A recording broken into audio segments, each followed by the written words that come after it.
Hi guys, welcome to lecture number 7. The agenda would be to continue our discussion on the reading number 2 that we were doing from Rakesh Mohan regarding the projections that are required if we want to achieve a growth rate of about 8 to 9% in India. तो हमने major काफी सारी चीजों के बारे में बात की थी. We talked about public saving, we talked about private corporate savings, we also talked about household savings. क्या क्या तरीके के projections होने चाहिए. So we want to continue with that discussion and we want to put our focus on what do we need to do in the external sector. External savings का क्या perspective और क्या projections हम लोग रखना चाहते हैं. So first thing that we'll discuss is external savings and trade. This is one thing.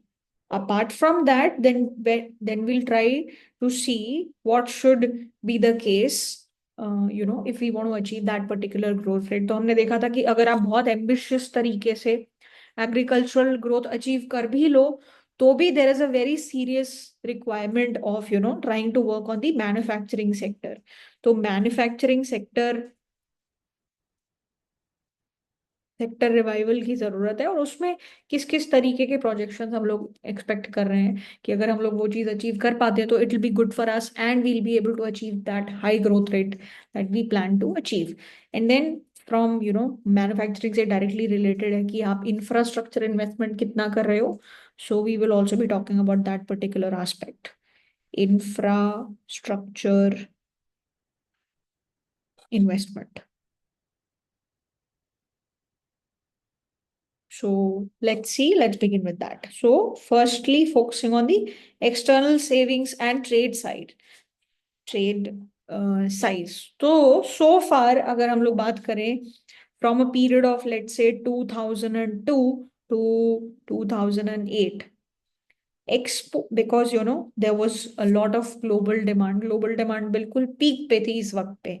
तो इस वक्त पे जो इंडिया में एक्सपोर्ट ग्रोथ हो रही थी, exports were growing rapidly and that was about 20 to 25% per year.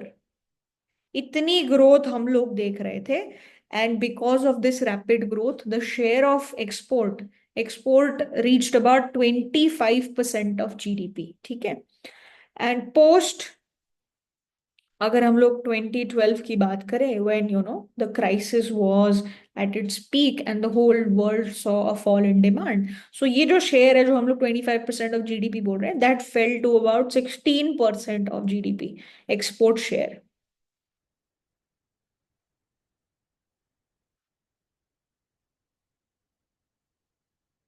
अब हमें अगर रैपिड रेट से ग्रो करना है तो हमें इस चीज को भी रिवाइव करना है. क्यों? क्योंकि एक्सपोर्ट्स बढ़ेंगे तो आप फॉरेन रिजर्व्स बढ़ा पाओगे.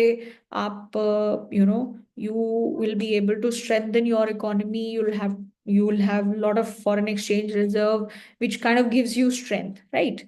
सो हमारे जो प्रोजेक्शंस हैं ताकि हम लोग हाई ग्रोथ रेट को अचीव कर पाए तो हमारे प्रोजेक्शंस हैं कि हम लोग 2020 से लेके 2035 का जो ओवरऑल पीरियड है किस रेट से ग्रो करें इन terms of exports. Expected growth is about 11 to 12% per year. इतनी ग्रोथ रेट हो. एंड टारगेट है कि 2025 से 30 के पीरियड में जो एक्सपोर्ट का शेयर है in terms of GDP try to make it to 30% of GDP share. And later on in the upcoming years, so 2030 to 35, let's try to aim for 35% GDP share. And just to give you a little bit of context, कि you might feel like ये 36% बहुत high expectation है. तो China was at about 36% of GDP share. Exports were about 36% of GDP, and they reached that number in 2006. So China जो है, China 36% जो number है of 36% of GDP उस number पे 2006 में ही पहुंच चुका था. So this is just to, trying to bring the comparison into picture. That is one thing. Apart from that, we also know that, धीरे धीरे कंट्री में बहुत सारे imports की डिमांड भी बढ़ेगी, तो imports will also grow consistently.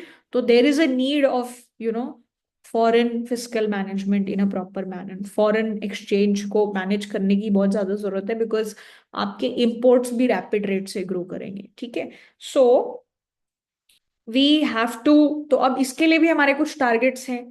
तो जैसे कि अगर हम लोग current account deficit, CAD, current account deficit की बात करें,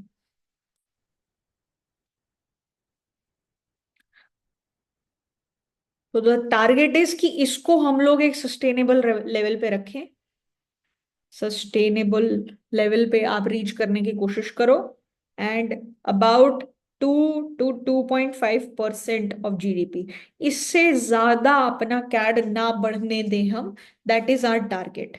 एंड ये भी एक जरूरी रिक्वायरमेंट है कि इंडिया को अपने फॉरेन एक्सचेंज रिजर्व्स बढ़ाने के लिए भी, you know it should work on that aspect. Foreign exchange reserves को बढ़ाने की कोशिश करनी चाहिए.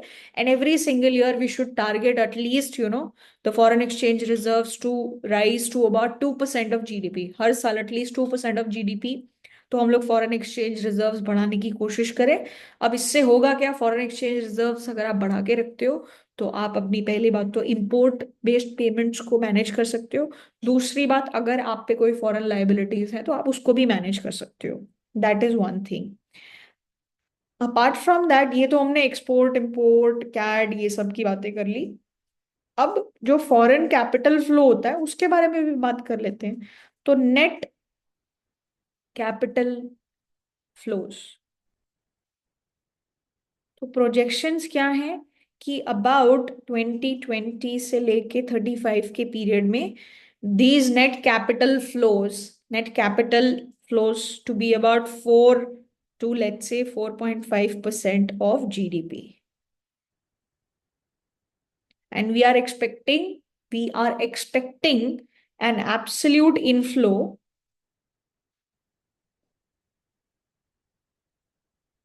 about $50 to $65 billion.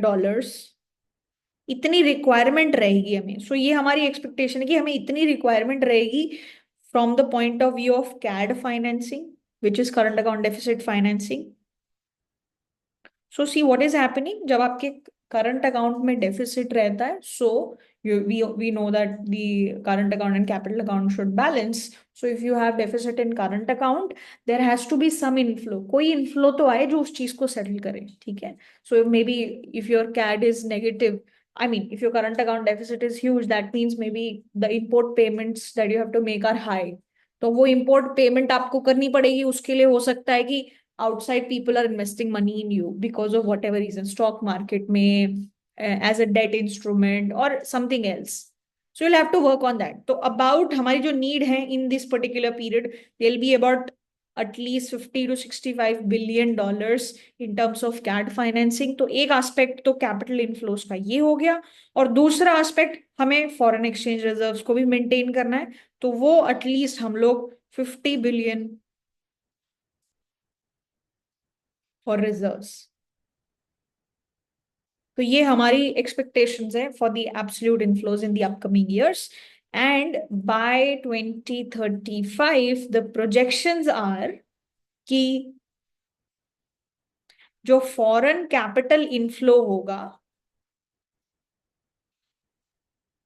Inflow, that will be about, that may rise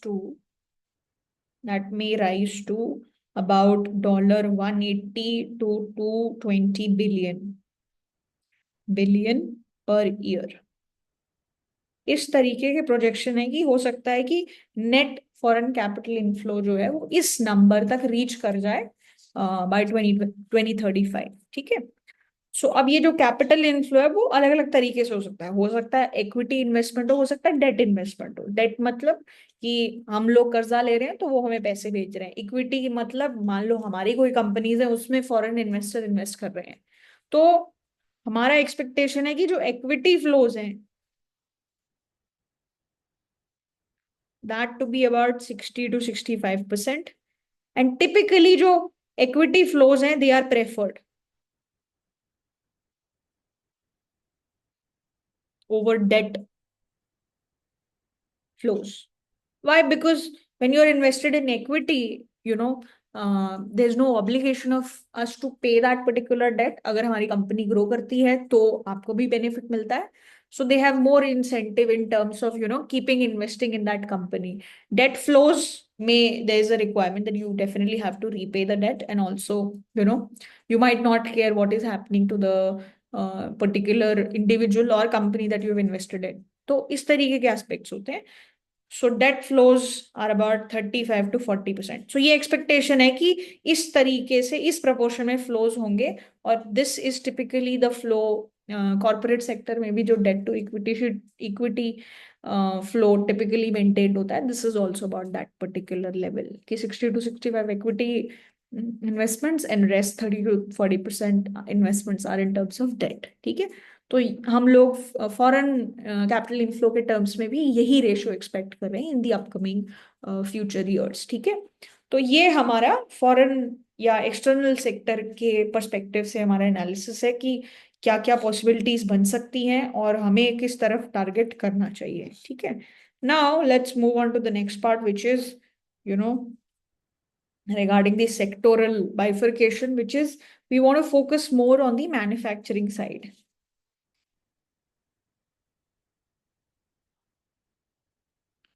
तो टिपिकली बहुत सारी कंट्रीज में जो रैपिड ग्रोथ रेट देखी गई है, that is primarily driven by manufacturing and export led industrialization. जो हमारी नेबरिंग कंट्रीज की भी अगर हम लोग बात करें, या मेजर इकोनॉमीज जैसे जापान हो गया, कोरिया हो गया, चाइना हो गया, mainly manufacturing based and export led growth रही है. सो पॉलिसीज, ऐसी पॉलिसी जो मैन्युफैक्चरिंग को प्रमोट करे, वो सब बहुत रिक्वायर्ड है हमारे लिए पर्टिकुलरली. अपार्ट फ्रॉम दैट, हम लोग मैन्युफैक्चरिंग में उतना अच्छा परफॉर्म नहीं कर पाए हैं. So there is a need for bringing the manufacturing sector growth in India to about double digit. इसको डबल डिजिट करने की जरूरत है. Double digit would mean more than 10%, 10% और मोर. ठीक है. And then there is a need to sustain this for upcoming next at least 20 period. Sustain it for next 20 years at least. All right. And there's also a need कि जो हमारा manufacturing sector है उसको globally competitive बनाया जाए. Indian manufacturing to be made internationally competitive. Internationally competitive. Internationally competitive होगा तभी जाके क्या होगा, अपॉर्चुनिटीज ग्रो करेंगी. जैसे बहुत सारी लेबर इंटेंसिव इंडस्ट्रीज हैं जहां पे मैन्युफैक्चरिंग हो रही है, लेबर इंटेंसिव है, वो फायदा चाइना को मिल रहा है, वो फायदा ईस्ट एशियन कंट्रीज को मिल रहा है. सो वो सब contracts of working are going to the neighbouring countries rather than, although labor in India is available cheaply, but because of the lack of, the appropriate infrastructure, more and more production is happening in those countries. जो foreign में बहुत सारी companies भी हैं, वो सब वहीं पे अपना प्रोडक्शन बेस सेटअप कर रही हैं. तो हमें भी रिक्वायरमेंट है कि हम लोग चीज़ों में इन्वेस्ट करें, हम लोग इस पर्टिकुलर इंडस्ट्री को थोड़ा कंपेरेटिव बनाएं, और वो कॉस्ट एडवांटेज भी हम लोग ऑफर करें. सो लेबर इंटेंसिव सेक्टर जो है in India, they are not competitive. Are not competitive. So like China and other East Asian countries which have been taking benefit of this. तो अगर आप जितने भी products देखोगे, made in Bangladesh, made in Thailand, made in Vietnam, and manufactured in China. So this is all the benefit of, production going over there. Job generation वहां हो रहा है. तो हमें अपनी इंडस्ट्री को भी कंपेटिटिव बनाने की जरूरत है कि इस तरीके के कॉन्ट्रैक्ट हमारी कंट्री को मिले. ठीक है. अब इस चीज में, ठीक है, तो फिर अब मुद्दा ये आता है कि ये हो क्यों नहीं रहा है. What is the problem, what are the impediments in this particular sector. क्या चीज हो रही है जो रोक रही है हमको. तो कुछ रेगुलेटरी इम्पेडिमेंट्स हैं, रेगुलेटरी प्रॉब्लम्स हैं, specially regarding the use of land and labour. The use of land and labour. तो जो भी रेगुलेटरी इश्यूज हैं यहाँ पे, they have to be resolved. Apart from that this one more thing, India में जो inflation है वो रिलेटिवली वर्ल्ड इन्फ्लेशन के लेवल पे काफी हाई है। तो अगर आपकी इन्फ्लेशन बहुत हाई रहती है तो एक्सचेंज रेट ओवर वैल्यूएशन होता है, जिसकी वजह से हमारे जो एक्सपोर्ट्स हैं वो उतने कंपेरेटिव नहीं होते। इससे भी हमारी मैन्युफैक्चरिंग कंपेरेटिवनेस जो है वो हैम्पर होती है। तो क्या चीजों को एड्रेस करने की जरूरत है? लेबर लॉज को रिस्ट्रक्चर करने की जरूरत है, labour laws to be restructured, that is one thing. Apart from that, urban land policies जो हैं, they should also be reformed. Apart from that, there is a need to keep our exchange rate competitive, maintain a competitive, ताकि हमारे exports की demand हो, maintain a competitive exchange rate। And apart from that, ये सब चीजें तो है ही, apart from that अगर आपको अपने मैन्युफैक्चरिंग सेक्टर को प्रमोट करना है तो आपको बहुत सारी इन्वेस्टमेंट करनी पड़ेगी। किस सेक्टर में? पावर सेक्टर में, बिकॉज हर मैन्युफैक्चरिंग के लिए आपको पावर जनरेशन की जरूरत है, पावर रिक्वायरमेंट बहुत ज्यादा है। आपका ट्रांसपोर्ट सिस्टम अच्छा होना चाहिए। Apart from that, your logistics have to be A1, ताकि एक स्ट्रॉन्ग इंडस्ट्रियल बेस क्रिएट हो सके, स्ट्रॉन्ग इंडस्ट्रियल बेस। ठीक है। तो अब यहीं से जो अगली चीज निकल के आती है वो ये है कि भाई हमें इंफ्रास्ट्रक्चर में जो इन्वेस्टमेंट करनी है उस चीज के लिए क्या किया जाए। सो इंफ्रास्ट्रक्चर इन्वेस्टमेंट।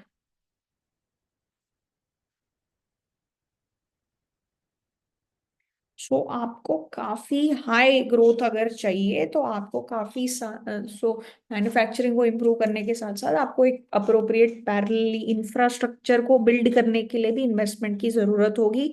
मैन्युफैक्चरिंग को, ट्रेड को अगर एक्सपैंड करना है तो better power, better transport, better logistics, ये सब चीजें होनी चाहिए। पोर्ट्स ज्यादा होने चाहिए, एयरपोर्ट्स होने चाहिए। आपका जो डोमेस्टिक ट्रांसपोर्टेशन सिस्टम है उसको भी आपको प्रोपोर्शनली एक्सपैंड करने की जरूरत है। ठीक है। अगर हम लोग इंफ्रास्ट्रक्चर इन्वेस्टमेंट की बात करें, so that has been about 5 to 5.5% of GDP। Infrastructure investment particularly इतना शेयर रहा है in recent years। So when I say recent, I mean the years when this particular paper was being written. So that was about 2019, 18, these periods। उसके बाद Covid भी आया, उसके बाद बहुत सारी चीजें हुई। So obviously the projections that have been made, things have changed over there, but more or less the direction remains the same. ठीक है। फ्यूचर टारगेट के पर्सपेक्टिव से अगर बात करें इन terms of infrastructure investment, so the target is कि ये जो 5 to 5.5 है इसको और बढ़ा के अबाउट 8% ऑफ GDP हम लोग लेके जाएं इन 2020s एंड बियॉन्ड। ठीक है। अब इसमें इंफ्रास्ट्रक्चर इन्वेस्टमेंट में दोनों सेक्टर्स इन्वॉल्व हो सकते हैं, प्राइवेट सेक्टर भी इन्वॉल्व हो सकता है और पब्लिक सेक्टर भी इन्वॉल्व हो सकता है। तो पब्लिक सेक्टर जो है मतलब गवर्नमेंट डायरेक्टली, उसको किस किस चीजों में इन्वॉल्व होने की जरूरत है? Electricity generation, this should be totally public. उसके अलावा railways, this should be control by government and appropriate investments to be done in this sector by the government. Road infrastructure, bridges, all these things to be done publicly, like by the public sector। apart from that, अगर हम लोग बात करें private sector की, so they can get into the communications के terms में investment, ports, airports हो गया, and commercial vehicles, commercial vehicles.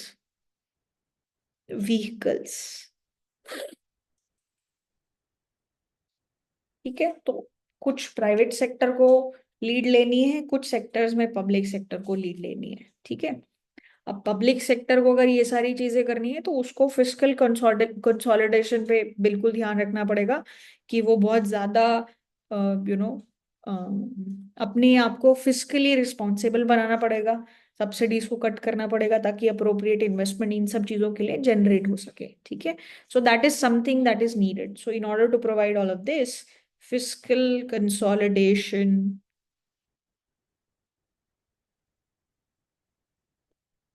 Is essential,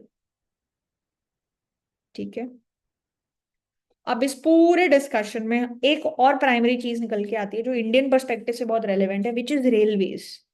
railways का काफी बड़ा रोल है in terms of manufacturing and trade. तो जिस सारे जो इनलैंड एरियाज हैं उसको पोर्ट से कनेक्ट करने का काम रेलवेज ही कर रहा है। इम्प्रूव्ड रेलवे इंफ्रास्ट्रक्चर अगर रहेगा तो वो मैन्युफैक्चरिंग प्रोडक्टिविटी को भी इम्प्रूव करेगा। Over the past years, the infrastructure investment that has been done in terms of railway, that is about 0.4% of GDP. So there have been some recommendations by NTDPC. What is that? That is National Transport Development Policy Committee. National Transport Development Policy Committee. So they shared their recommendations. So they shared their recommendations saying that, so this was in 2014. So they shared their recommendations stating that आपको जो railway investment है, that should be about 1% of GDP. So railway investment should be raised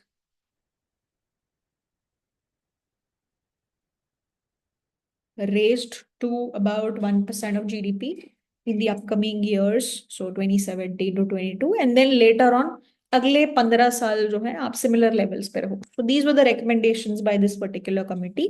Apart from that, current status की बात करें, so currently it is about 0.5% of GDP at the time of writing of this particular book, but this is still far from the 1% target.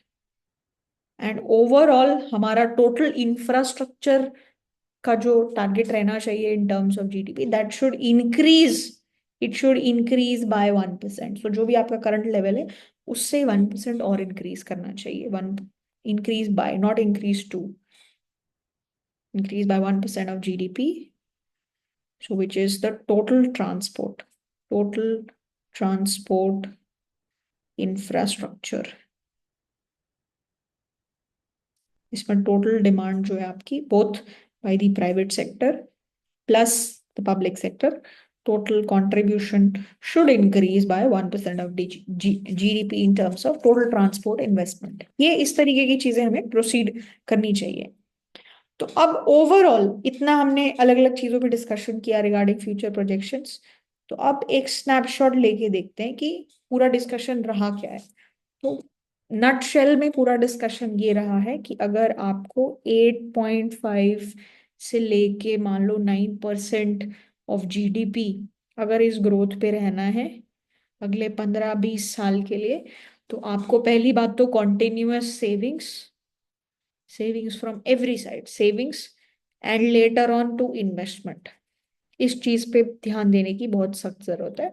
अब इस saving में अलग अलग channel आ गए, individual house hold saving, private sector saving, public saving, external saving, ये सारी चीजें आ गई, ठीक है। यही चैनलाइज होके इन्वेस्टमेंट में आएंगी, यही चैनलाइज होके इंफ्रास्ट्रक्चर डेवलपमेंट में आएंगी, ठीक है। अब देर is a requirement for a lot of push from the policy side. जो बिजनेस एज यूजुअल अप्रोच है उस चीज को फॉलो करते करते आप यहाँ पे नहीं पहुंच सकते। आपको कंसिस्टेंट पॉलिसी चेंजेस की रिक्वायरमेंट है, जिससे पहली बात तो मैन्युफैक्चरिंग सेक्टर सपोर्ट हो, ओवरऑल ट्रेड सपोर्ट हो, एज वेल एज ये सब चीजें करने के लिए अप्रोप्रिएट इंफ्रास्ट्रक्चर को डेवलप करने की जरूरत है इन टर्म्स ऑफ ट्रांसपोर्ट हो गया, लॉजिस्टिक्स हो गया, कम्युनिकेशंस हो गया। वो सब एक्सपेंशन की जरूरत है, तभी जाके आपकी ये सारी चीजें इंप्लीमेंट हो पाएंगी। तो सेविंग्स को अप्रोप्रिएटली चैनलाइज करने की जरूरत है, इसके मल्टीपल सोर्सेज हो सकते हैं, उसके लिए हमने अलग अलग प्रोजेक्शंस देखे, ये अप्रोप्रिएट इन्वेस्टमेंट्स में ट्रांसलेट होने चाहिए। हमें मैन्युफैक्चरिंग सेक्टर को रिवाइव करना है, साथ साथ इंफ्रा को भी डेवलप करना है, ताकि ये सारी चीजें एक साथ पुश हो सके। ठीक है, so this is our final conclusion कि ये चीज की रिक्वायरमेंट है हमें। ठीक है, सो या I hope we get some idea regarding what are the targets and why do we need the target that we need, and what is the requirement of savings in the different sectors, why there is need to revive the manufacturing sector, job generation भी वहीं से होगा और GDP growth उस level पे वहीं से पहुंच पाएगी, इवन इफ एवरीथिंग इज बिल्कुल perfect going well in agriculture, which it doesn't happen, but even if everything is going well over there is still a need for very high manufacturing growth if we want to sustain the GDP growth rates to this particular level. Okay, all right. So we are done with reading number 2 also, and this concludes our unit number 1. And from the next session, we'll start with unit number 2. Okay, thank you so much. Take care.